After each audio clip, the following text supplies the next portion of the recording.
Hello बच्चों, probability की unit के नेक्स्ट टॉपिक्स के बारे में आज हम लोग स्टडी करेंगे। Today is our topic microstate and macrostate of a system of particles. Microstate क्या है? हमारे डिफरेंट अरेंजमेंट्स हैं पार्टिकल्स की of the system. It is the distribution of distinguishable particles among themselves. जो हमारे डिफरेंट पार्टिकल्स हैं उनकी अपने आप में जो डिफरेंट अरेंजमेंट्स होंगी उनको हम लोग माइक्रोस्टेट्स बोल लेंगे। अगर हमारे पास दो पार्टिकल्स हैं ए और be distributed in to compartments, तो फिर इनकी आपस में देखो हम लोग अब अरेंजमेंट देखेंगे इसकी। फर्स्ट बॉक्स में हमारे पास क्या है? दो कंपार्टमेंट हैं, एक के अंदर ए आया दूसरे के अंदर बी। फर्स्ट के अंदर बी आया दूसरे के अंदर ए, दोनों एक के अंदर आ गए और फिर दूसरे के अंदर दोनों आ गए।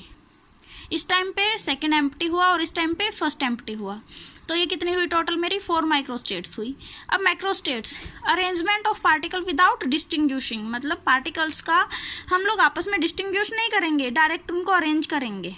ठीक है, तो अब हमारे पास यही है कि दो पार्टिकल्स हैं और उनको दो कंपार्टमेंट्स में डिवाइड करना है। तो हमारे पास अब टोटल नंबर ऑफ माइक्रोस्टेट्स हमारी 3 होंगी। कैसे? फर्स्ट के अंदर हमारे 2 0 कि दोनों पार्टिकल एक ही कंपार्टमेंट में ए बी कोमा 0।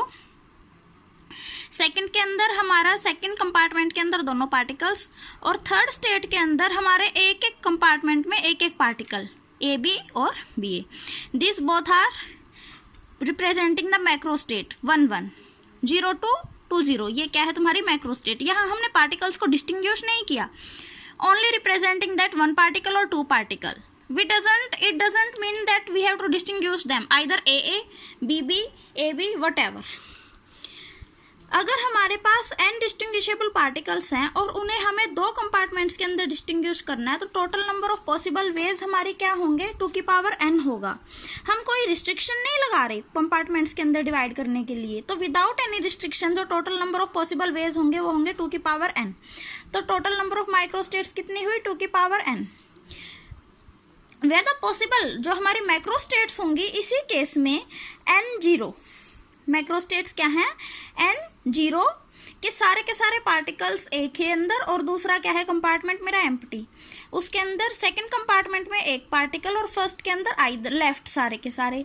फिर सेकंड कंपार्टमेंट में 2 पार्टिकल और फर्स्ट के अंदर n-2 की बाकी सारे। उसके बाद एक स्टेज आया कि सेकंड कंपार्टमेंट के अंदर है मेरे r पार्टिकल्स और फर्स्ट कंपार्टमेंट के अंदर है n-r, and as so on. मेरा फर्स्ट कंपार्टमेंट हुआ एम्प्टी और सेकंड कंपार्टमेंट के अंदर आए मेरे सारे के सारे पार्टिकल्स।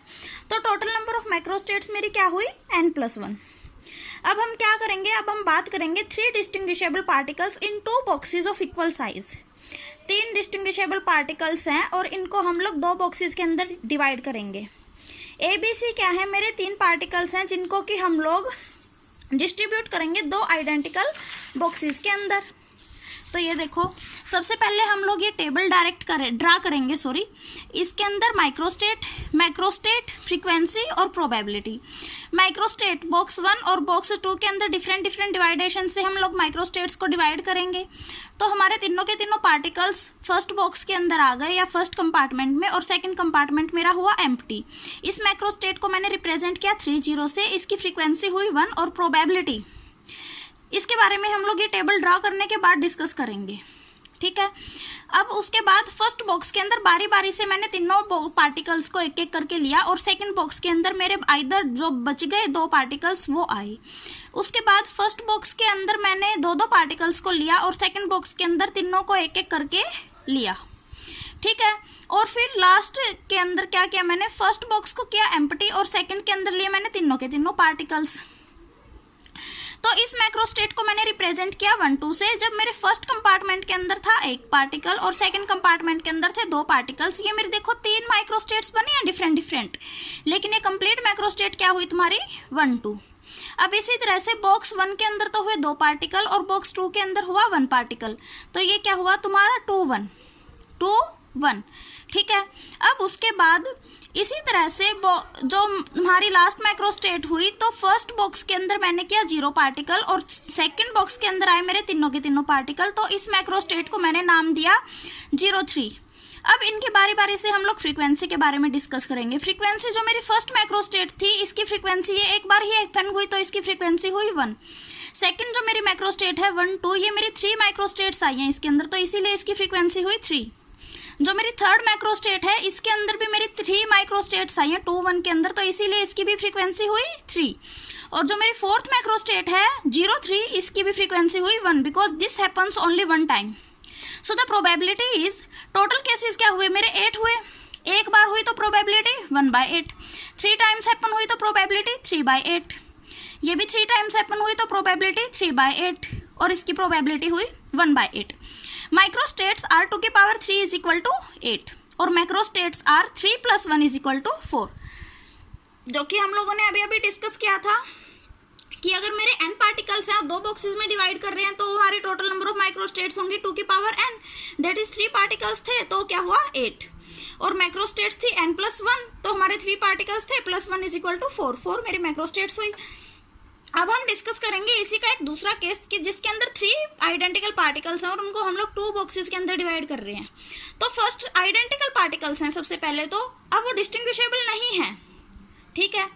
तो ए तीनों के तीनों पार्टिकल्स एक के अंदर सेकंड 0, सेकंड फर्स्ट बॉक्स के अंदर 1 पार्टिकल, दूसरे के अंदर 2, फर्स्ट बॉक्स के अंदर 2 पार्टिकल्स, दूसरे के अंदर 1, फर्स्ट बॉक्स एम्प्टी और दूसरे के अंदर तीनों पार्टिकल्स।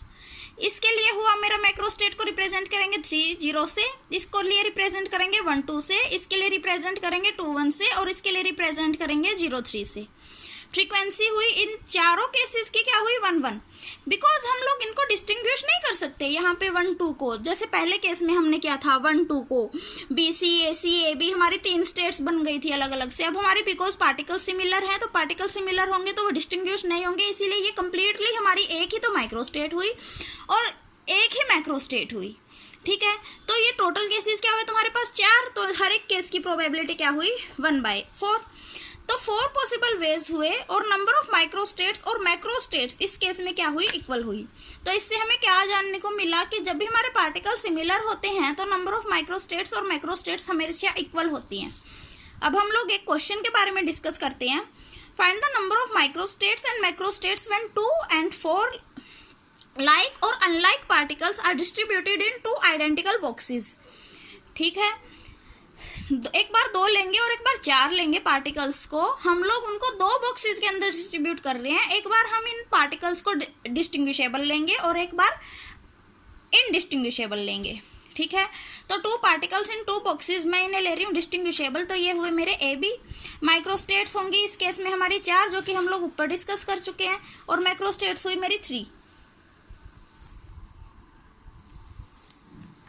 अब इसी तरह से जब हम इन पार्टिकल्स को सिमिलर लेंगे ए दोनों के दोनों बॉक्सेस के अंदर, तो मेरी माइक्रोस्टेट्स हुई 3 और मैक्रोस्टेट्स भी क्या हुई मेरी 3।